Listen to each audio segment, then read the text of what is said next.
Pour une interview exclusive avec le président de la République, Denis Sassou Nguesso. Monsieur le Président, merci de nous accueillir. C'est moi qui vous remercie. Attendez que je reparte jusqu'ici. au début. Bonjour, bienvenue à Oyo, au Congo-Brazzaville, pour une interview exclusive avec le président de la République, Denis Sassou Nguesso. Monsieur le Président, merci de nous accueillir. C'est moi qui vous remercie. J'ai fait les déplacements jusqu'ici. Monsieur le Président, ça fait très longtemps que vous ne vous êtes pas exprimé. Cela fait 1 an, suite à votre réélection contestée par l'opposition, par la communauté internationale. On sait qu'avant ça, vous aviez organisé un référendum pour changer la Constitution. Ça vous a permis de vous représenter. Depuis, il y a une crise sécuritaire, notamment dans la région du Poul. Est-ce que vous pouvez nous dire si aujourd'hui vous pensez que le Congo va sortir de cette crise post-électorale? Vous parlez de crise post-électorale. C'est le moment de dire qu'au Congo, il n'y a pas de crise post-électorale. Vous avez parlé du référendum, de l'élection présidentielle. Toutes ces élections se sont déroulées dans le calme total, sans incident majeur. Dans la transparence, d'après beaucoup de gens, dans l'opposition, d'après les observateurs. C'est pour ça qu'il y a toute cette tension. Sans incident majeur. Et les règles, l'organisation de l'élection était telle que personne ne pouvait se plaindre puisqu'il a été donné à chaque candidat d'avoir un représentant dans chaque bureau électoral. Chaque candidat devait avoir un représentant dans chaque bureau électoral. Donc vous niez les accusations de fraude, de scrutin? Je n'ai pas besoin de les nier, je donne les faits. Depuis, Monsieur le Président, il y a quand même un gros problème sécuritaire dans la région du Poul. On parle de plusieurs dizaines de milliers de personnes qui sont déplacées. Personne ne peut vraiment s'y rendre à part les forces de sécurité. Les organisations des droits de l'homme craignent qu'il y a de nombreux abus des droits de l'homme de la part des forces de sécurité. D'un autre côté, on sait qu'il y a les forces du pasteur Ntoumi. Est-ce que vous pouvez nous dire aujourd'hui quelle est la situation sécuritaire dans cette région si volatile? Bon, il faut d'abord dire qu'il n'y a pas de crise politique ni de crise post-électorale dans le pôle. Monsieur Binsamou, qui s'est rendu coupable d'exactions graves sur les populations civiles, à Brazzaville comme à l'intérieur du pôle, et qui a détruit quand même de nombreux édifices publics et privés, et qui s'est retranché dans une partie du pôle pour échapper à la justice, et qui a pris, je dois le dire, en otage des populations civiles dans le pôle pour en faire des boucliers humains. Alors, Binsamou et ses milices ne sont que des bandits qui sont recherchés par la justice. Et donc... Mais comment est-ce que vous expliquez qu'au bout d'1 an, les forces de sécurité, l'armée, malgré les moyens employés, n'arrivent pas à mettre hors d'état de nuire ce que vous appelez une bande de bandits? C'est quand même inquiétant pour la sécurité du pays que des choses comme ça puissent se passer selon votre récit. Oui, c'est pas seulement mon récit, c'est les faits. Seulement, vous dites que cela traîne, oui.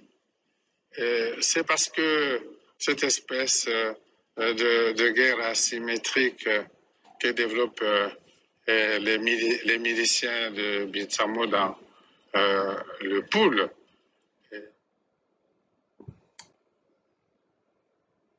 et ils prennent les populations comme un bouclier humain, complique la tâche de la force publique. Quand est-ce que vous pensez que la force publique reprendra le contrôle du pôle, effectivement? Mais en réalité, le contrôle du pôle, sauf que n'est pas encore arrivé à arrêter Toumi et les autres bandits. Mais vous voyez, c'est une opération délicate. Mais il n'y a pas de doute que la force publique va s'organiser pour attraper Toumi et ses lieutenants et les mettre à la disposition de la justice. Est-ce que vous êtes prêt à négocier avec lui? Négocier avec les terroristes, non. Que dites-vous à propos des critiques sur les exactions des forces de sécurité? On a vu un rapport récent du département d'État américain qui parle d'assassinats, de torture, dans le pool notamment, en raison de ces opérations. Est-ce que c'est quelque chose dont vous êtes conscient, que vous comptez empêcher, punir? Bon, je ne peux pas empêcher quelque chose qui n'existe pas. Je peux vous dire, vous êtes ici au Congo, vous êtes journaliste, et si vous aviez le temps, je vous aurais donné l'occasion de vous rendre dans le pôle. Dans le pôle, les populations qui y vivent sont sous la protection de la force publique. Donc le département d'État américain, l'émanation de je ne suis pas sûr que le département d'État américain ait enquêté et envoyé une mission dans le pôle. Je ne suis pas sûr. Je crois que c'est une grosse erreur. Bon. Il y a beaucoup de phénomènes de manipulation dans le monde. Je ne reviens pas là-dessus.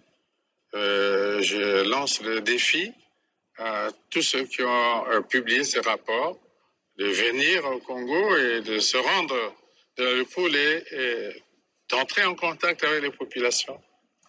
Je vais en venir aux opposants.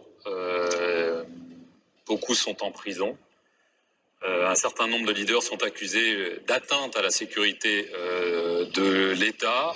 Là encore, des organisations des droits de l'homme s'inquiètent de leur sort. Il y a eu des peines de prison. Il y en a qui sont en détention provisoire, qui attendent un procès. Et ça donne un petit peu l'impression que tous ceux qui ont voulu se présenter contre vous à ces élections controversées sont aujourd'hui, d'une certaine façon, punis et se retrouvent derrière les barreaux, et ça inquiète. Quelle est votre réponse? Bon, disons que les responsables qui sont aujourd'hui entre les mains de la justice ne le sont pas parce qu'ils sont des personnalités politiques. Ce ne sont pas des prisonniers politiques. Ils ne sont pas des prisonniers politiques. Et la plupart d'entre eux ont pris part à l'élection présidentielle.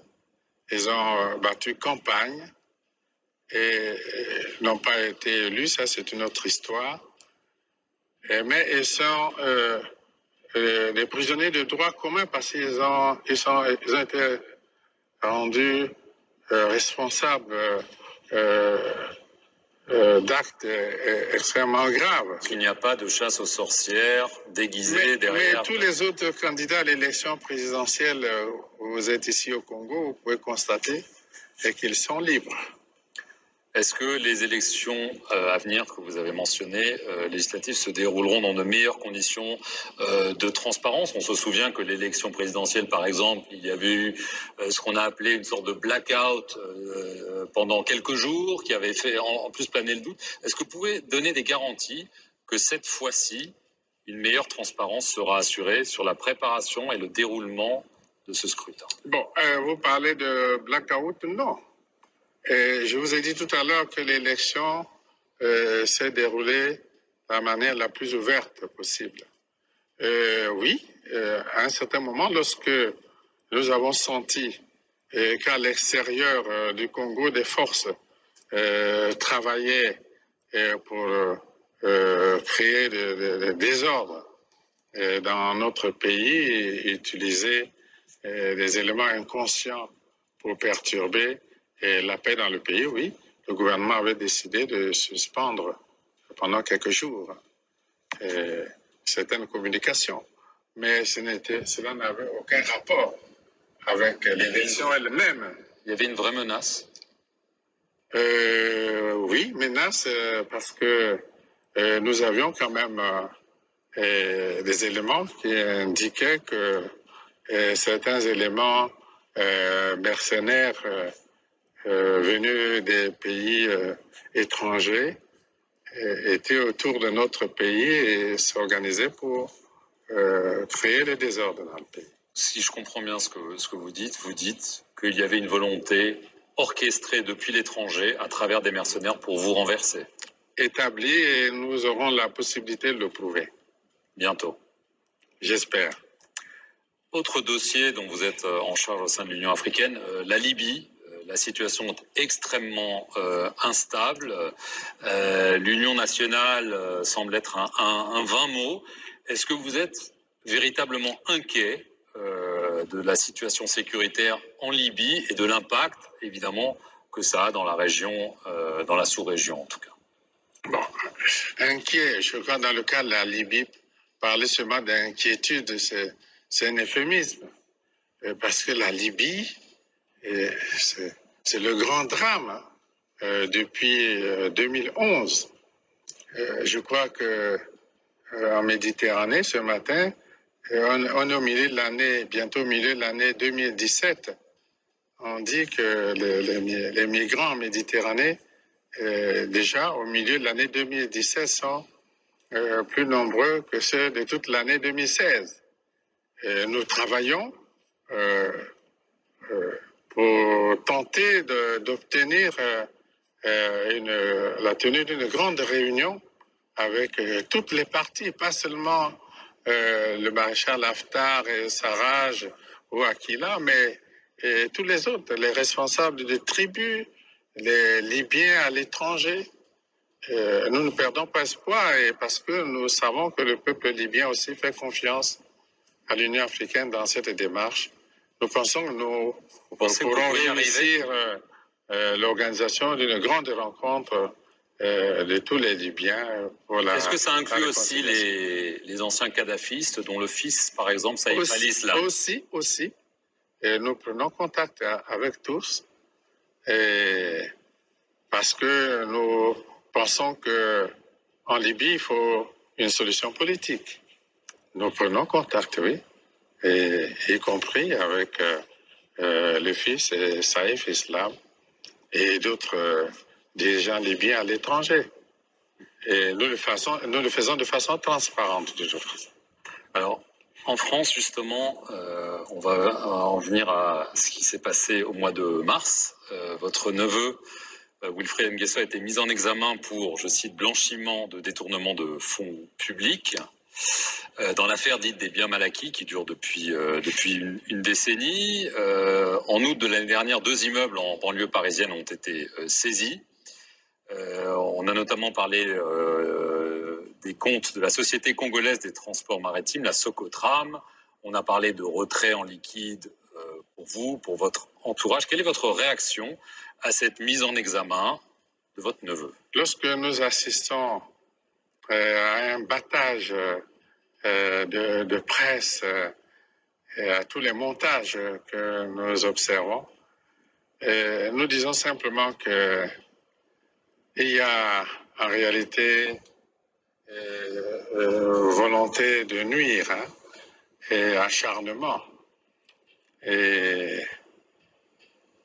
surtout quand nous observons qu'en France, les dirigeants de divers pays, parlons un peu du Golfe Persique et d'autres pays, ont acheté tous les grands hôtels de Paris et d'autres, sans que quelqu'un lève le petit doigt.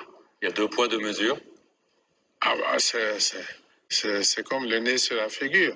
Et donc, nous constatons simplement qu'il y a cette espèce d'acharnement, volonté de nuire, et même la recherche des réseaux un peu obscurs, clairs-obscurs, et soutenus par les médias. Et nous disons qu'il y a plutôt volonté de déstabiliser notre pays au-delà des attaques qui sont adressées à notre famille, mais nous laissons les avocats suivre cette espèce de nébuleuse. Mais là, quand même, c'est la première fois qu'un membre de votre famille, votre neveu, est mis en examen. Ce n'est pas des médias, ce sont des juges d'instruction. On a parlé, comme je vous disais, de centaines de milliers d'euros de retrait des comptes de cette société, la Socotram, par vous et votre entourage. Est-ce que vous dites que tout ceci, ce n'est pas le travail de véritables juges d'instruction, mais que c'est autre chose, sans doute une cabale politique? Mais les ONG qui sont à la base de toute cette cabale, on ne dit pas si ces ONG sont bien dans leurs droits. Vous ne craignez pas, on parle beaucoup que votre fils, Denis Christel, qui est évidemment très impliqué dans l'industrie pétrolière, soit à son tour mis en examen, comme la rumeur court? C'est ce qu'on verra, mais nos avocats s'occupent de cette question, croyez-moi, et que cette cabale aura un jour son dénouement. Dernière question, Monsieur le Président. Ça fait longtemps que vous exercez le pouvoir. Il y a eu cette réélection suite au changement de constitution qui a fait sauter la limite d'âge, la limite de mandat. Et c'est vrai que beaucoup se demandent si vous voulez être président à vie ou si vous vous êtes fixé un terme en tant que président. Beaucoup, c'est les Congolais ou les non-Congolais? Les deux. Les deux. Bon, moi, je suis pas Dieu et je ne pas dire que je serai président à vie. Et ce qui est vrai, c'est que nous n'avons jamais usurpé un quelconque mandat. Et tous les mandats que nous avons exercés l'ont été par la volonté des Congolais. Et puis voilà, pour l'heure, nous avons un mandat du peuple, nous allons d'exercer jusqu'à son terme, si Dieu le veut. Ce sera votre dernier mandat? Je dis, aujourd'hui, nous avons un mandat qui nous a été confié par le peuple à travers une élection que je venais de décrire tout à l'heure. Nous allons exercer ce mandat jusqu'à son terme, si Dieu le veut. Merci beaucoup, Monsieur le Président, d'avoir répondu à toutes nos questions. Quel mandat qui a été confié à Denis Sassou Nguesso par le peuple? Quel mandat? Denis Sassou Nguesso n'a jamais été élu. Et à aucun moment, Denis Sassou Nguesso a été élu par son peuple. Denis Sassou Nguesso s'est toujours imposé. Denis Sassou Nguesso est arrivé au pouvoir par un coup d'État, en faisant un coup d'État contre un président élu par le peuple, Pascal Lissouba. Et Denis Sassou Nguesso n'a qu'à nous dire quelle est l'élection transparente qui a été organisée par lui, qui est le dictateur au pouvoir depuis 40 ans, et que son peuple peut les lire avec les conditions ou les situations que vivent les Congolais. Donc les Congolais vont élire Denis Sassou Nguesso dans la misère. Les Congolais vont élire Denis Sassou Nguesso dans la famine. Les Congolais vont élire Denis Sassou Nguesso dans les massacres, les génocides, les crimes, l'humiliation que Denis Sassou Nguesso a instaurée dans notre pays, l'insécurité, l'instabilité que Denis Sassou Nguesso a obligé à nos peuples, qui va élire, choisir un président comme ça, un individu comme ça, un sorcier comme ça. Mais vraiment, il faut se foutre des gens. Si je vous ai passé cette vidéo, c'est pour aller en arrière pour que les gens sachent de quoi nous parlons, pourquoi nous nous sommes levés pour se battre. Ce qui m'a étonné, m'a beaucoup choqué, chers compatriotes. Bonjour à vous qui me suivez de partout au monde. Moi, c'est maman depuis les États-Unis, la maman qui vient qui vient partager le message avec vous, qui vient communiquer, dénoncer, réveiller vos consciences. Parce que nous avons besoin du peuple conscient. Nous avons besoin des réveils des peuples pour faire cette lutte, pour dégager les présidents, les dictateurs loin de nos peuples, loin de nos nations. Mettre ces dictateurs, ces présidents au loin d'état de nuire leur peuple, bien qu'ils ont déjà nui à ces peuples-là, bien qu'ils ont déjà torturé ces peuples.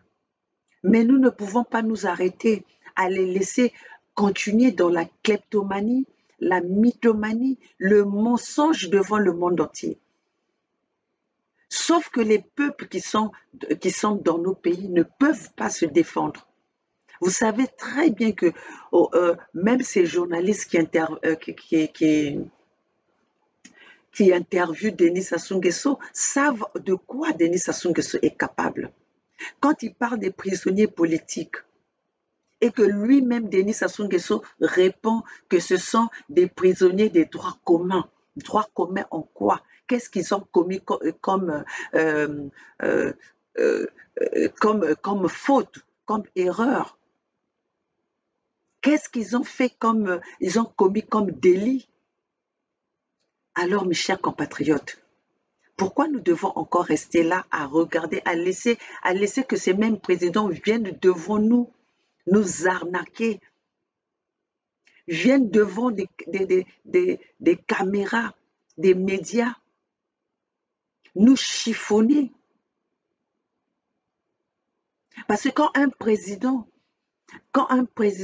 peut se porter devant les gens, se présenter devant tout un média, devant le monde entier et commencer à raconter les mensonges qui sont vérifiables, sans hantise, c'est grave. C'est grave. Cette interview s'est passée depuis 2011. Et depuis 2011, Denis Sassou Nguesso a mis en prison les candidats qui se sont présentés aux élections présidentielles et qui ont été choisis par les peuples. Denis Sassou Nguesso les a emprisonnés jusqu'à maintenant. La même chose que Denis Sassou Nguesso a fait récemment avec Guy Parfait Kolela, qui celui-là n'est pas fini seulement en prison, mais qui a été assassiné, qui a été empoisonné par Denis Sassou Nguesso et par la complicité de la France. Alors, chers compatriotes, c'est pas au hasard que je vous ai repassé ces images et cette vidéo.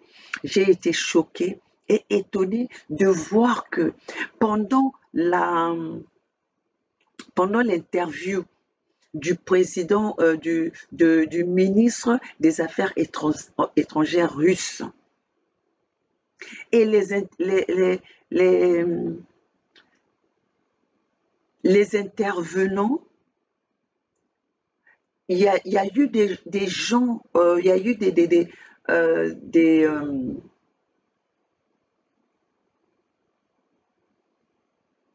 il y a eu des journalistes qui ont intervenu sur certaines chaînes de médias en intervenant comme quoi la présence du ministre des Affaires étrangères russe, c'est une stratégie parce que le Congo-Brazzaville, c'est un pays stable. Ils ont intervenu en nous disant que le Congo-Brazzaville, c'est un pays stable. On appelle un pays stable par rapport à quoi? Par rapport à la stabilité internationale ou par rapport à la stabilité nationale? Si on nous parle de la stabilité internationale ou nationale, mais le Congo est instable. Mais comment est-ce que les gens aujourd'hui peuvent encore croire que le Congo, c'est un pays stable?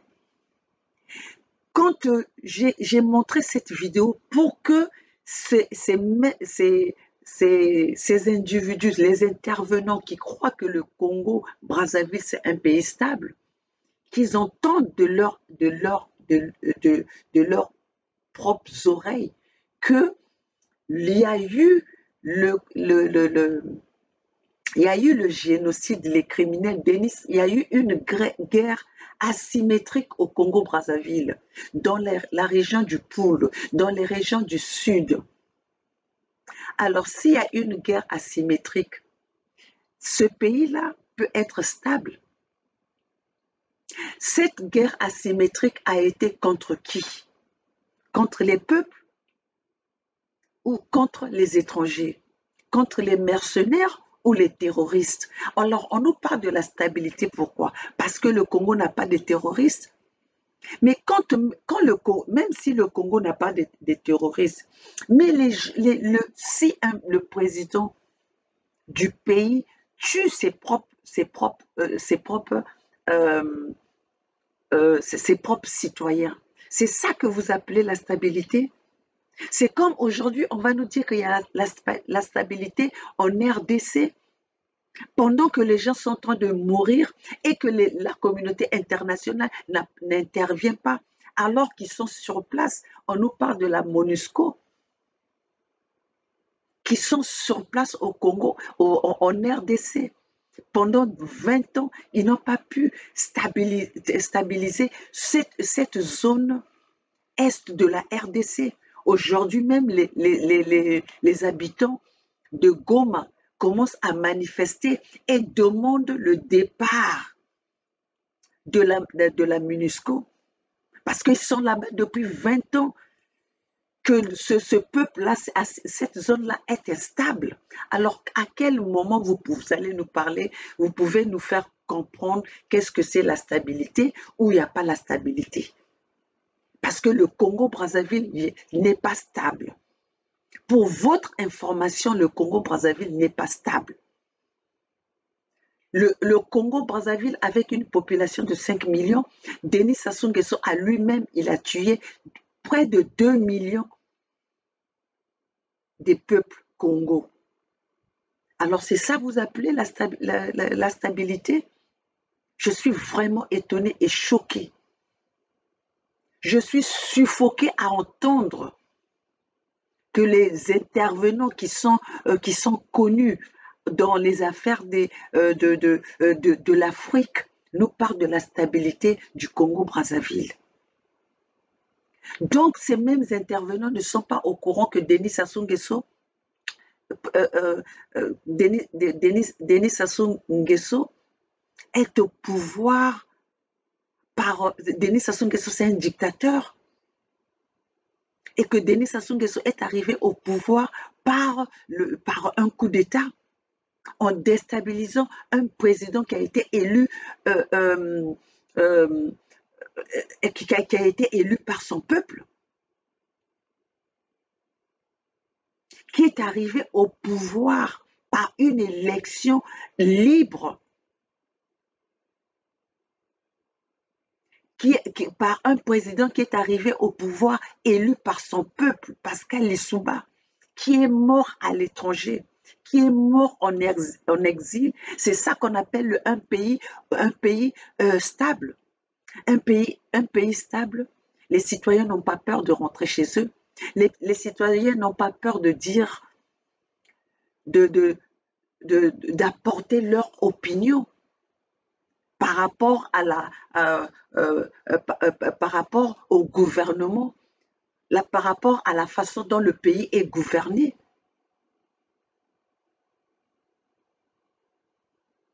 Alors, c'est quoi la stabilité en fait?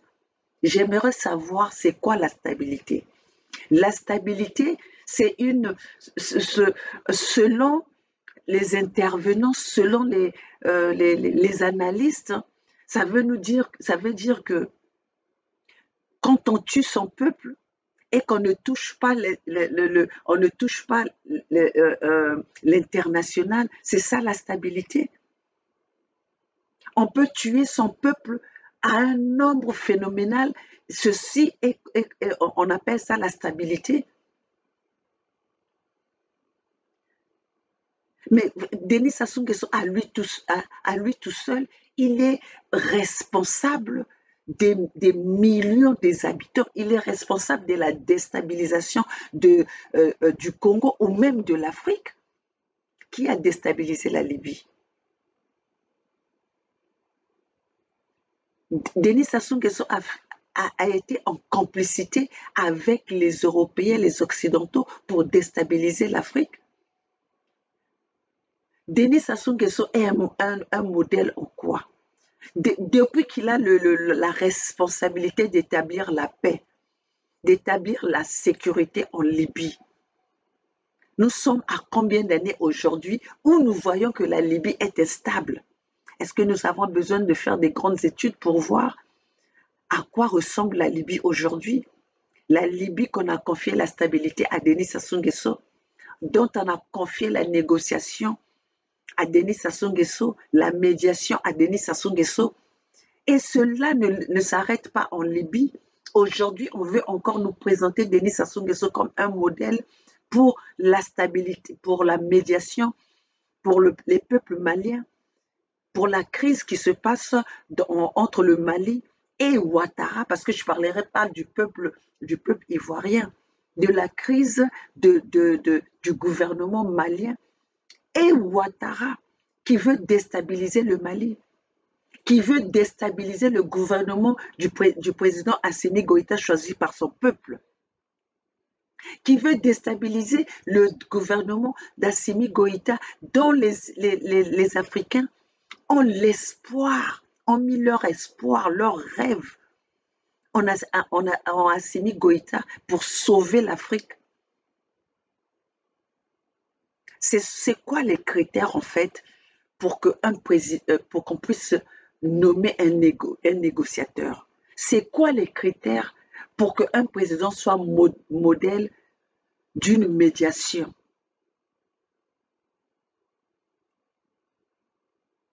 Parce que Denis Sassou Nguesso, on a confié la stabilité de la Libye à Denis Sassou Nguesso et ça fait combien d'années que la Libye n'est pas stable? Ça fait combien d'années aujourd'hui que les Libyens qui étaient stables au temps de Kadhafi, aujourd'hui la Libye est déstabilisée à cause de Denis Sassou Nguesso. Denis Sassou Nguesso est parmi des responsables de ceux qui ont contribué de la déstabilisation, de l'insécurité, de la situation que les Libyens vivent aujourd'hui, que l'Afrique vit aujourd'hui. Alors, mes chers compatriotes, cela m'a étonné, m'a choqué. C'est pour ça que je vous ai ramené cette vidéo pour voir les questions que le journaliste avait posées à Denis Sassou Nguesso concernant la criminalité et les guerres que Denis Sassou Nguesso a imposées à son propre peuple, au peuple où il est président, au peuple où il croit nous dire que c'est le peuple qu'il a choisi au pouvoir, qu'il a ramené au pouvoir. Mais c'est ce même peuple-là que Denis Sassou Nguesso massacre. C'est ce même peuple-là que Denis Sassou Nguesso tire dessus. Que le même peuple que Denis Sassou Nguesso a la haine. Denis Sassou Nguesso n'a gouverné ce pays-là que par la haine. Quand vous voyez qu'un pays est dirigé par un président pendant 44 décennies, et que ce peuple-là ne se lève pas, ne revendique pas. Vous croyez que c'est un pays, c'est un pays stable? Un pays gouverné par un président dont son peuple meurt de faim, son peuple manque de tout, dont son peuple n'a pas d'eau potable, n'a pas d'électricité, ne mange pas à sa faim. Dans ce pays, les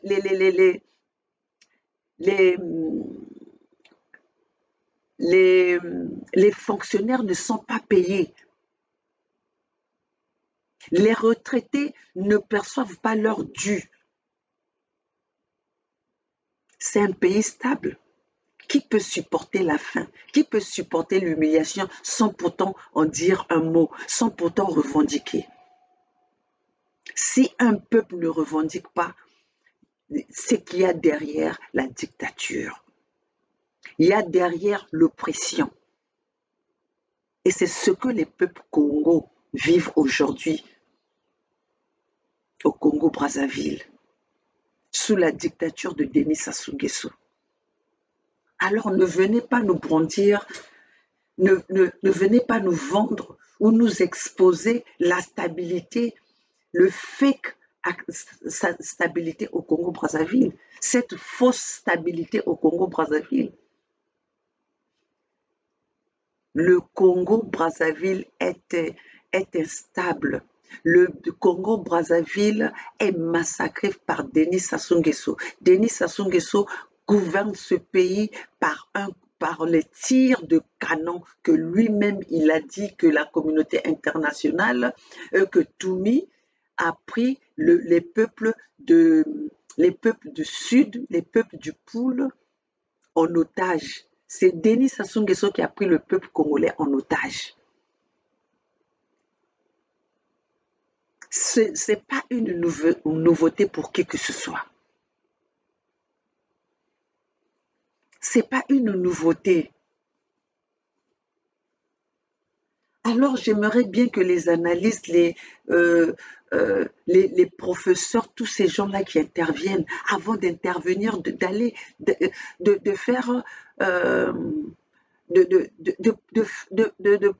faire des recherches approfondies sur le pays qu'ils interviennent. Je peux comprendre que le ministre des Affaires étrangères russe est allé au Congo pour les relations diplomatiques, pour les relations politiques.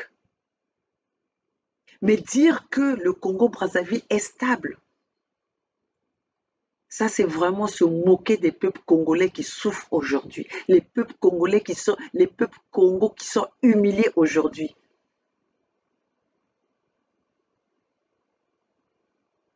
Le Congo n'est pas stable. Le Congo n'est pas stable. Qui a fabriqué Toumi? Ça, c'était une excuse que Denis Sassou Nguesso a trouvé, a cherché, a fabriqué pour avoir l'opportunité d'aller massacrer le Poul, parce que Denis Sassou Nguesso a toujours eu la haine.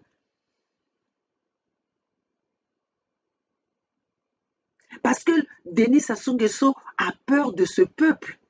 La déstabilisation du gouvernement de Denis Sassou Nguesso ne pourra venir que par les peuples Congo, que Denis Sassou Nguesso est en train de massacrer, que Denis Sassou Nguesso a mis dans son plan Mouébara pour l'extermination de ces peuples Congo.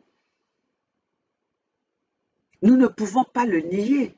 Et je suis désolée que des analystes qui font qui interviennent sur les chaînes, les chaînes publiques puissent ignorer cela, puissent ignorer la personnalité de Denis Sassou Nguesso. Denis Sassou Nguesso, c'est un génocidaire. Denis Sassou Nguesso a tué plus que Hitler. Denis Sassou Nguesso est à plus de 2 millions de son peuple massacré sous sa gouvernance. Et ils n'ont pas peur de le dire.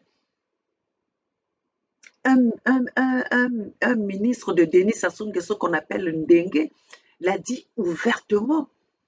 Ils ont tué dans le Poul, le ciel n'est pas tombé. Cela est dans les archives. Il y a des vidéos pour ça.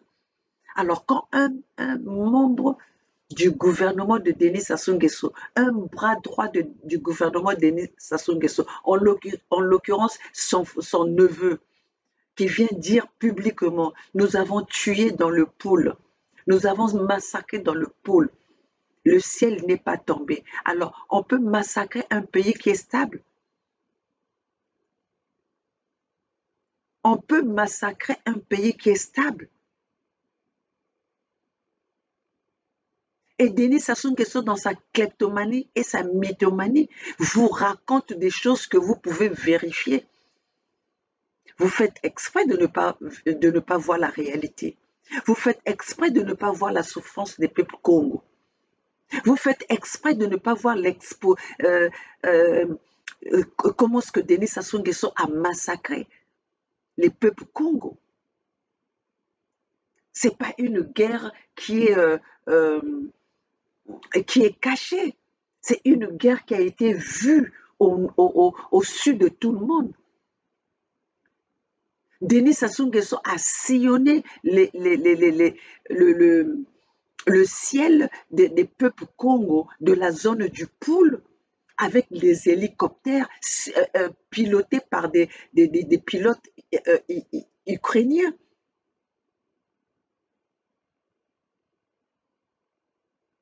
Alors, montrez-nous l'exemple d'un président après 40 ans de gouvernance, après 40 ans au pouvoir, qui est des résultats que nous voyons aujourd'hui au Congo-Brazzaville, où il n'y a pas d'eau potable, où il n'y a pas d'électricité, où les gens ne mangent pas à leur faim. Ces hôpitaux falsifiés qui vous parlent à tout moment, qui vous montrent, cherchez à aller voir, à aller vérifier. Je pense que c'est ça aussi le métier du journalisme. Vous ne pouvez pas vous contenter seulement à des réponses. En plus des chaînes publiques, des grandes chaînes comme vous, comme des France 24, des TV5, des RFI, vous êtes incapables de mener des enquêtes par vous-même.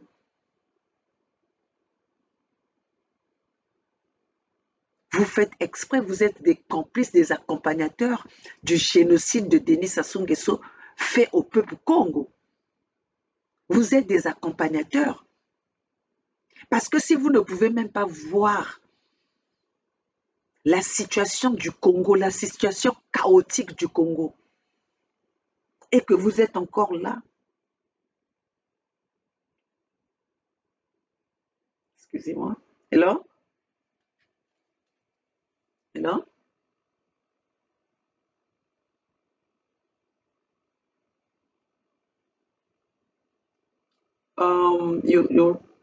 You called the wrong number. Yeah. You're welcome.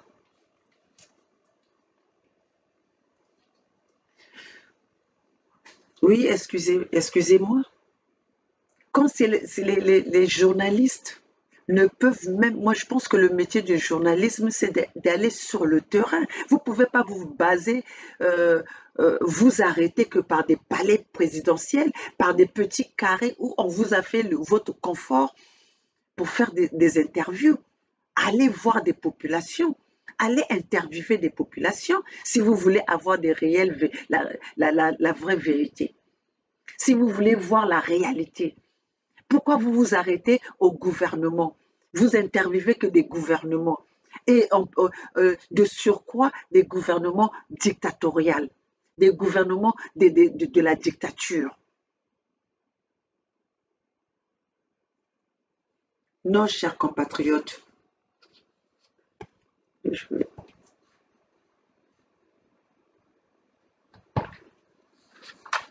Non, chers compatriotes, nous devons nous lever et nous ne pouvons pas laisser ces choses-là se passer devant nous et nous sommes là, nous observons sans rien dire. Alors si je vous ai montré cette vidéo, c'est pour vous faire la différence entre cette interview de 2015 où Denis Sassou Nguesso parlait de la guerre asymétrique et de cette interview de la visite du ministre des Affaires étrangères russe sur le sol congolais.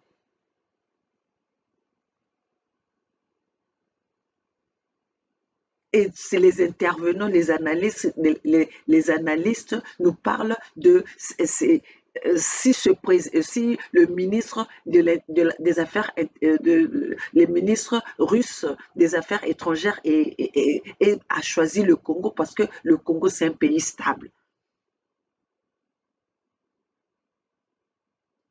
Quel est le Congo qui est stable? Le Congo où le peuple n'a pas de parole. Le peuple ne peut dire mot. Le peuple ne peut revendiquer. Nous avons vu pendant le défilé du 14 juillet, malgré que Macron a été élu, soi-disant, par le peuple, à peine que Macron a été élu pour un deuxième mandat, mais nous avons vu comment le peuple français a hué sur Macron. Alors que le peuple français n'a jamais, les fonctionnaires français n'ont jamais passé un mois sans leur salaire. Mais pendant ce temps au Congo, ça fait 3 ans que les fonctionnaires n'ont pas leur salaire. Et les salaires passent à compte-gouttes.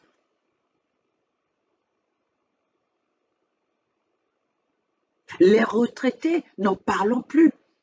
Les étudiants qui sont à l'extérieur n'ont pas leur bourse.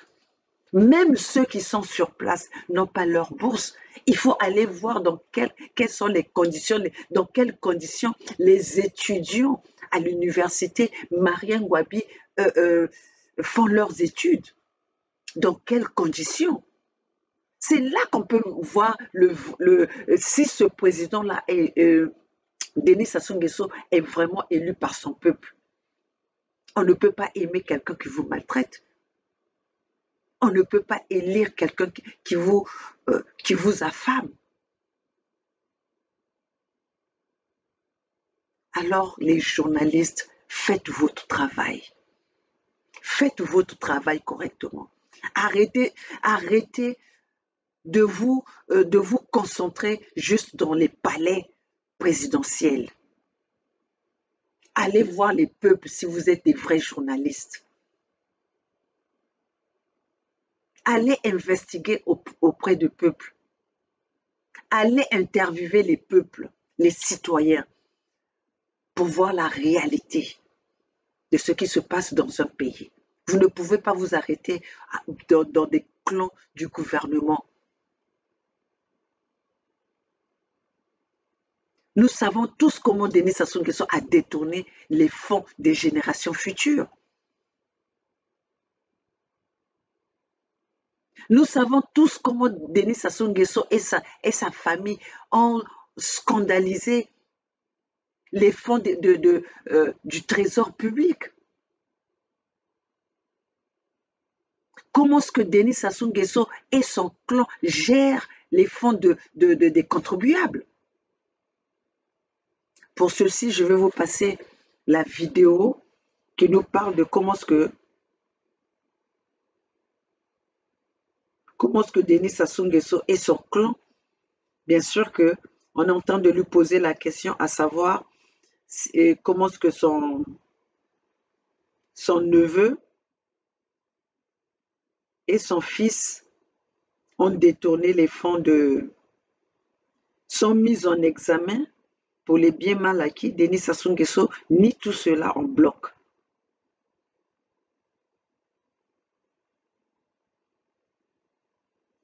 Je vais vous chercher la vidéo.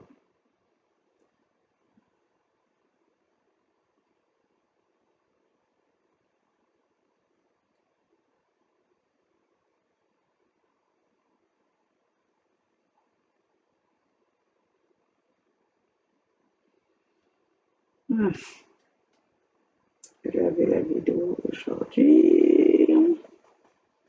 Excusez-moi mes chers compatriotes, je dois chercher cela.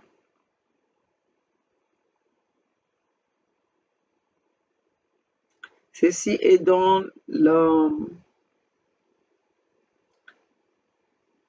j'ai trouvé cette vidéo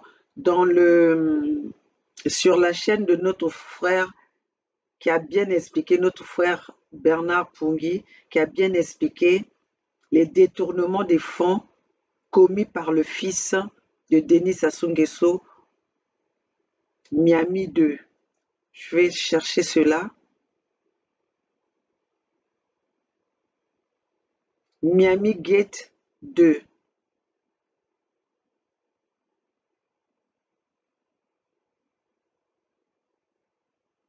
J'espère que je pourrai le trouver parce que, comme je vous le dis toujours, que nous cherchons des vidéos, mais après, voilà.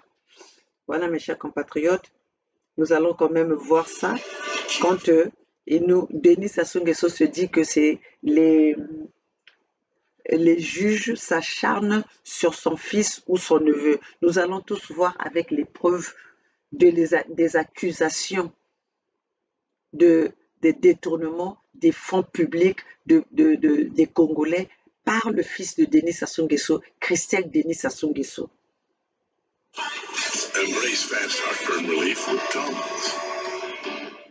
Et par là, nous allons arrêter par là. Que vous devez signer la pétition de 6107 voilà. Sur Facebook, dans cette page. Et ça, c'est, en réalité, cette page, ça vous montre quoi? Les transferts d'argent que Sassou Nguesso Christian Denis a envoyé à son associé A à Floride. L'associé A n'est que l'enfant d'un ancien dignitaire, un dignitaire gabonais. Donc, toutefois que Sassou Nguesso Christian Denis voulait l'argent du Congo, il le transférait aux États-Unis auprès de son partenaire qu'on appelle l'associé A. La Cour ici n'a pas dévoilé son identité parce qu'apparemment le gars détient toujours un passeport diplomatique. Donc je crois qu'ils ont joué à l'anonymat. Donc il transférait à l'associé A à travers des comptes bancaires au niveau de la Bank of America, donc Banque des États-Unis. Washington. Donc si vous essayez de voir, ça c'est pour la première maison, parce qu'ils en ont beaucoup. Vous regardez les dates, donc nous sommes partis quasiment du 30 avril 2009, du 30 avril 2009. Regardez, on est un espace de peu de temps. Comment ce Christian Sassou Nguesso est en train de voler l'argent du Congo, donc de la richesse revenant du Sud Congo, et le transférer aux États-Unis pour s'acquérir des biens précieux. Vous voyez les dates. Le 30 avril 2009, c'est encore Sassou Nguesso Christian Denis. Et là, il transférait 600 000 dollars américains. 600 000 dollars américains. Là, vous voyez le 29 mai, donc dans un espace quasiment d'un mois, le 29 mai 2009, il a encore transféré l'argent en passant par sa compagnie écran qu'on appelle SC de l'Étoile. SC de l'Étoile. Et là, il a transféré 1 892 374,45 dollars. Et là, nous sommes partis en 2010. Encore le 9 février 2010, Sassou Nguesso Christian Denis a transféré encore aux États-Unis, à son associé A, 125 275 dollars américains. Le même Christian Denis a transféré encore, je vais essayer un peu de m'éloigner,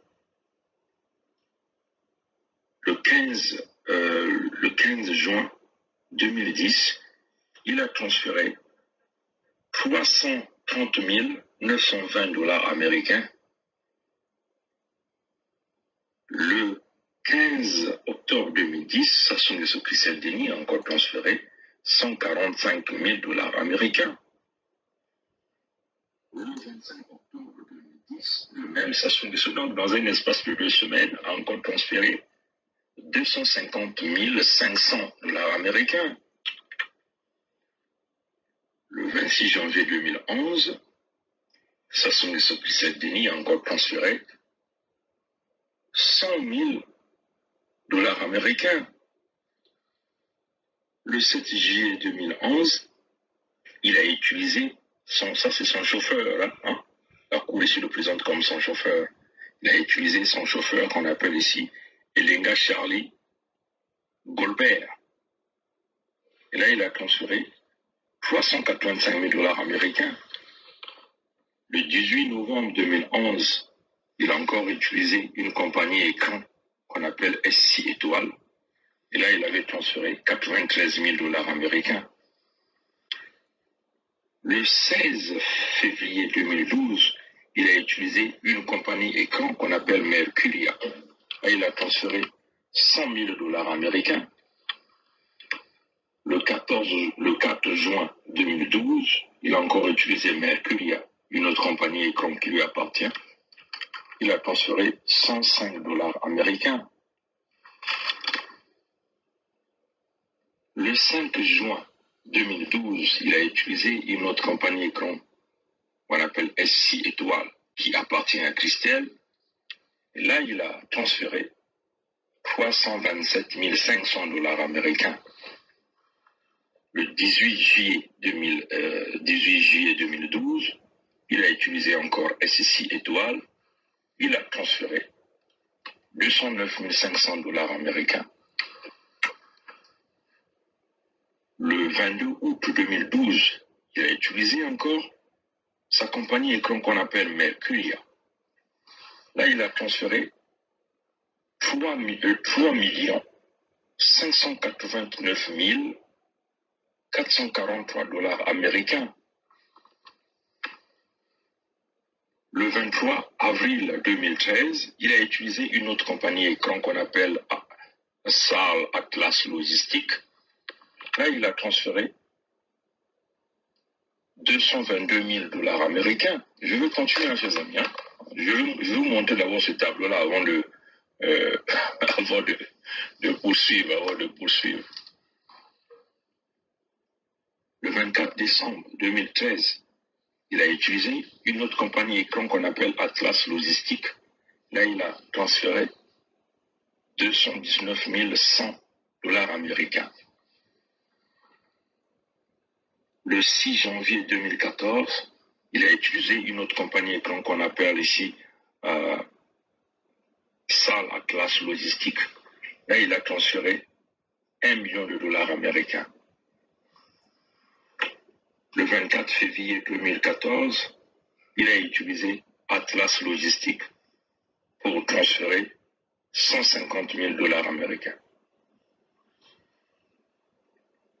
Le 17 mars 2015, il a utilisé SAL Atlantic Logistique. Il a transféré 60 000 dollars américains. Le 16 septembre 2015, il a utilisé Atlas Logistique et il a transféré 300 000 dollars américains. Le 22 avril 2016, il a utilisé Atlas Logistique. Il a transféré 169 500 dollars américains. Le total des transferts qu'il a fait aux États-Unis auprès de son associé qu'on appelle l'associé A, il a donc transféré de l'argent du Sud-Congo 10 374 212,45 dollars américains. Ça, ce n'est qu'un seul individu. Le fils de Denis Sassou Nguesso a transféré à lui tout seul plus de 10 millions, plus de 10 millions de dollars aux États-Unis. Ça, ce n'est qu'aux États-Unis. Pendant que le peuple congolais meurt de faim, pendant que le peuple congolais manque de tout, pendant que les étudiants, les générations futures n'ont pas de travail. Donc, nous n'avons pas vu les sociétés que le fils de Denis Sassou Nguesso a géré au profit de la population congolaise, au profit de la jeunesse congolaise. Mais nous voyons seulement des scandales financiers que cette famille fait que cette famille commet auprès des peuples Congo, pour les fonds des peuples Congo. Comment est-ce que vous voulez que le Congo puisse avancer? Comment est-ce que vous voulez que l'Afrique puisse avancer? Puisqu'ils sont un groupe de présidents, des dictateurs comme ça en Afrique, qui gouvernent de la même façon que Denis Sassou Nguesso, qui privent leur peuple de tout. Sinon, aujourd'hui, on n'aurait jamais vu les peuples africains qui vont prendre des risques à traverser la Méditerranée pour aller chercher l'Eldorado en Europe. Quand les Européens, eux, ils viennent pour piller nos matières premières.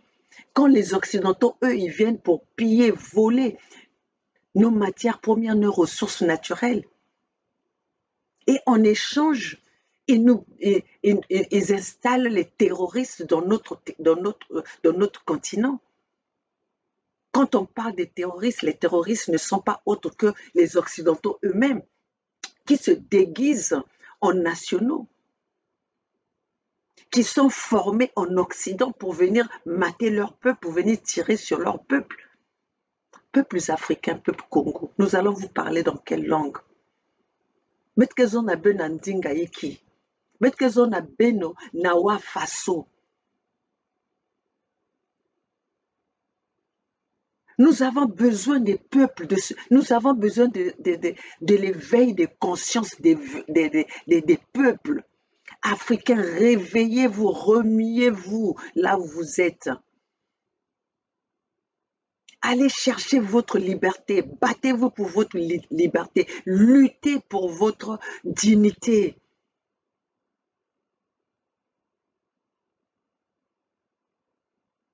Le respect, c'est vous qui devez imposer le respect à ces gouvernements. C'est vous qui devez aller chercher ce respect auprès de ces gouvernements. Regardez ces dictateurs, comment est-ce qu'ils vous gouvernent? Comment est-ce qu'ils nous gouvernent? Comment est-ce qu'ils matent leur peuple? Comment est-ce qu'ils torturent leur peuple? Comment est-ce qu'ils humilient leur peuple? Et vous attendez encore sur ces gouvernements? Vous comptez encore sur ces gouvernements? Aujourd'hui, vous croyez encore que le déplacement de Macron peut changer quelque chose, peut changer la donne de la situation des Africains, de la situation du continent africain? Mais Macron, il est venu sa tournée africaine, c'est pour venir s'assurer de la protection de leurs intérêts, pour venir s'assurer si leurs maîtres, ces dictateurs qu'ils ont placés au pouvoir, sont encore en train de faire du bon travail pour sécuriser les intérêts des Occidentaux. Il est venu vérifier la succession de ces vieux machins que les Africains sont en train de dénoncer aujourd'hui, de ces dictateurs. Chers compatriotes, Congo, réveillez-vous. Compatriotes africains, réveillez-vous. La lutte nous appartient. Notre sol est béni. Notre Afrique est bénie. Nous ne pouvons pas faire cadeau, nous ne pouvons pas partager, nous ne pouvons pas donner nos terres aux étrangers. Et que nous croyons que l'Eldorado est ailleurs. L'Eldorado est chez nous en Afrique. Sinon, aujourd'hui, ces présidents, ces Occidentaux n'allaient pas s'inquiéter de la situation, du réveil de conscience des Africains aujourd'hui. Le futur de demain se passe en Afrique. Les Occidentaux, ce n'est pas l'Africain qui les intéresse, c'est le sous-sol africain, c'est le sol africain, c'est le continent africain, sont les peuples africains.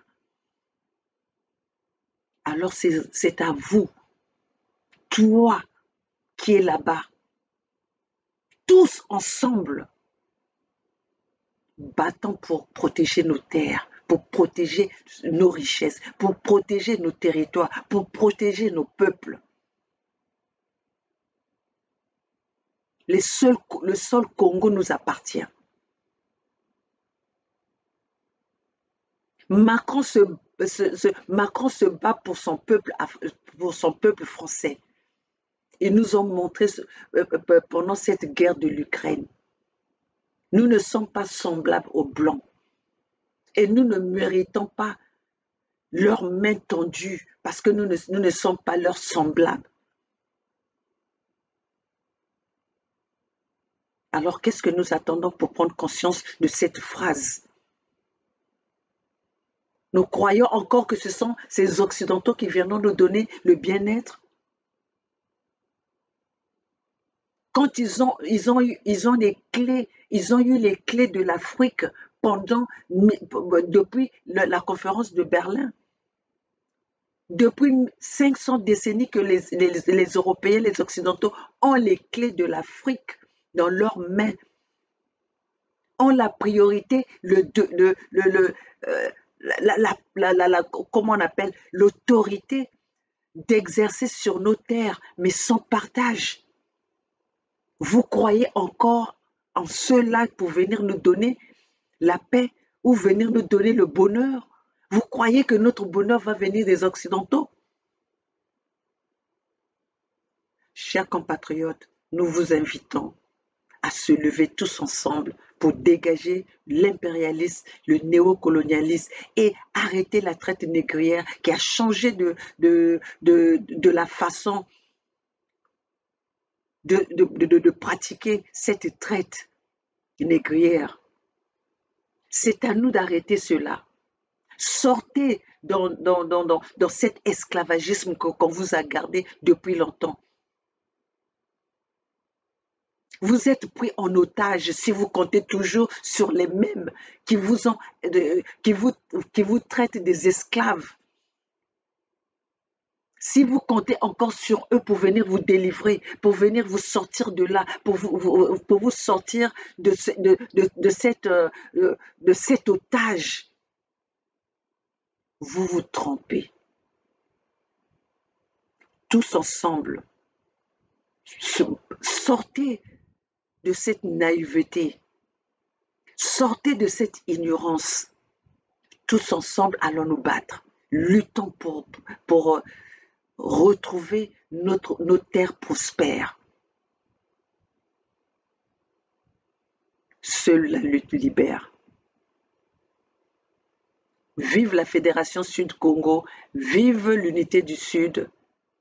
Ça, c'était pour vous montrer à quel point ces présidents, ces dictateurs mentent. À quel point ces dictateurs, ce sont des kleptomanes, des mythomanes, ils sont tous pareils. Aucun de ces dictateurs disent la vérité. Ils sont incapables, ils ne peuvent pas formuler une phrase sans mentir. Et si nous passons devant nos caméras, c'est pour vous montrer et vous demander, vous motiver que sortez, vous donner du courage. Pour que cette lutte soit la nôtre.